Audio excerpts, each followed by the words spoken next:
Bonjour, bienvenue sur cette petite vidéo du tuto pour faire une recherche sur le catalogue en ligne du Fanzinarium. Donc là, nous sommes sur la page fanzinarium.fr, la page internet du Fanzinarium. Dessus, vous trouverez un certain nombre de liens, dont notamment le lien vers le catalogue en ligne qui est en cours. Donc actuellement, on estime notre fonds à peu près 4000 fanzines, même s'il grossit régulièrement. Et on en a, au moment où je fais cette vidéo, c'est-à-dire en mars 2020, on en a enregistré à peu près 500. Donc n'hésitez pas, si vous ne trouvez pas ce que vous voulez, à revenir voir régulièrement ce catalogue qui est voué à s'enrichir. Donc, comme vous pouvez le voir, ici, nous sommes arrivés sur la page d'accueil. Cette page s'est sans doute amenée à se modifier aussi. Donc, si elle ne ressemblait pas exactement à ça, c'est pas grave. Normalement, vous devriez quand même pouvoir retrouver les repères que je vais vous donner aujourd'hui, puisque de toute façon, on utilisera toujours le même logiciel, c'est-à-dire PMB, qui est un logiciel libre pour bibliothèque.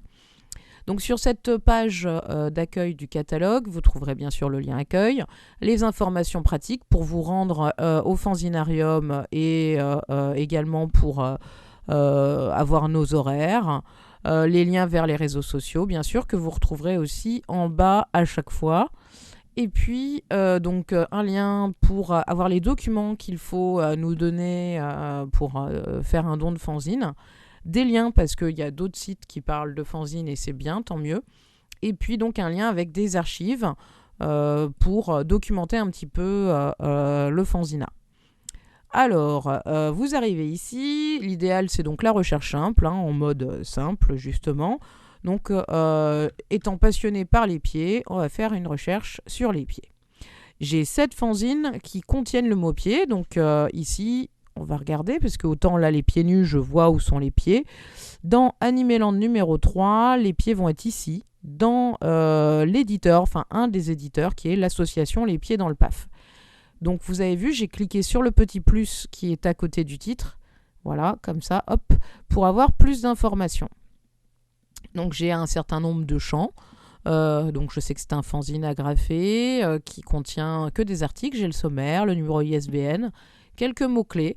Les mots-clés ne me suffisent pas, j'estime qu'il manque un mot-clé important. Je clique ici sur le petit stylo. J'ai cette fenêtre qui s'affiche, qui me propose d'ajouter un tag, c'est-à-dire un mot-clé. Donc soit je tape un nouveau mot-clé que je ne trouve pas dans cette liste, soit je choisis, hop, je déplie la liste et je regarde si le mot-clé a déjà été tapé, ce qui évite de ressaisir à chaque fois. Voilà. C'est un système qu'on va sans doute améliorer aussi au fur et à mesure, mais voilà. Si vous avez des suggestions à faire, ça ne sera pas mis en ligne directement. Il faut que nous, de notre côté, on valide l'ajout de mots-clés. Mais n'hésitez pas à le faire et à enrichir ainsi notre catalogue. Tout en bas, vous avez donc exemplaires, il y en a un.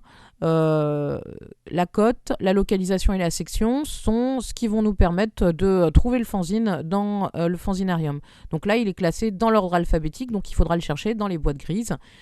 Sinon, on aurait pu le mettre dans les boîtes thématiques, les boîtes jaunes. Mais ça, vous le saurez, vous le découvrirez mieux en venant sur place. On va retourner, on va dire que plutôt ce fanzine-là nous intéresse. Donc là, vous voyez, j'ai un petit lien vers un panier. Hop, je clique dessus. Le 1 devient un 2. Je peux cliquer sur panier. J'ai accès à tous les fanzines. Donc il y en avait un que j'avais déjà mis dans mon panier.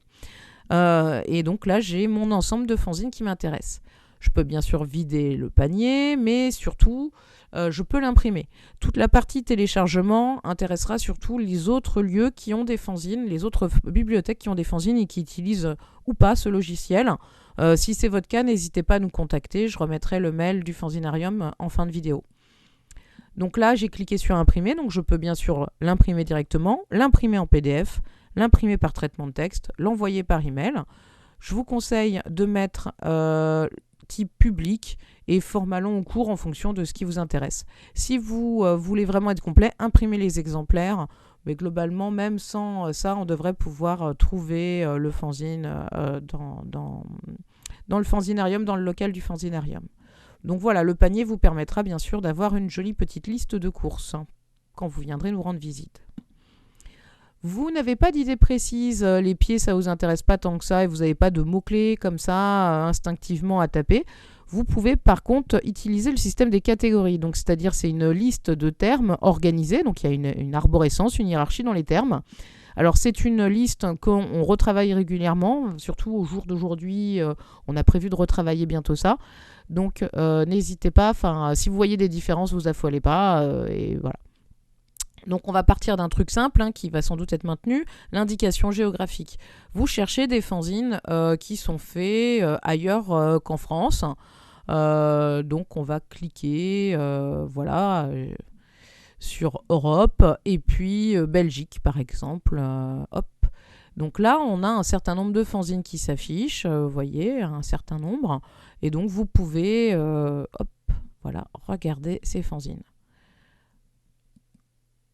Pareil, si par exemple vous vous intéressez plutôt à des éléments de culture pop, vous savez pas quoi, vous avez ici donc une liste de sous-thèmes. À l'intérieur de chaque sous-thème, vous avez encore des sous-sous-thèmes, etc. C'est organisé, on espère, de façon logique. N'hésitez pas à nous faire des retours sur les catégories, puisque c'est quelque chose qu'on essaye d'améliorer au fur et à mesure. Vous pouvez également cliquer sur recherche multicritères. Donc là, c'est à vous de définir dans quoi le logiciel va chercher. Donc par exemple, on peut chercher par date de publication. Voilà. Je clique et donc ici, commence par... donc je cherche un fanzine du XXe siècle. Donc je vais commencer par 1900. Et puis je vais le croiser avec un autre critère qui va être un critère que nous, on a ajouté, c'est-à-dire le contenu du fanzine, c'est... On va mettre 100% création, pas d'article, je veux que de la création. Et je croise ces deux critères et je tombe sur 17 résultats. Je clique sur afficher. Et voilà ma liste de fanzines créées en 1900 quelque chose et qui donc ne contiennent que de la création. Voilà, j'espère que ce petit tuto vous aidera. Je vous remets ici le mail du Fanzinarium si jamais vous avez un souci, si jamais il y a quelque chose que vous ne trouvez pas, que vous cherchez ardemment, vous avez besoin d'aide. N'hésitez pas également à aller liker nos pages sur les réseaux sociaux, ça vous permettra d'avoir nos infos. Et bonne lecture de fanzine, à bientôt.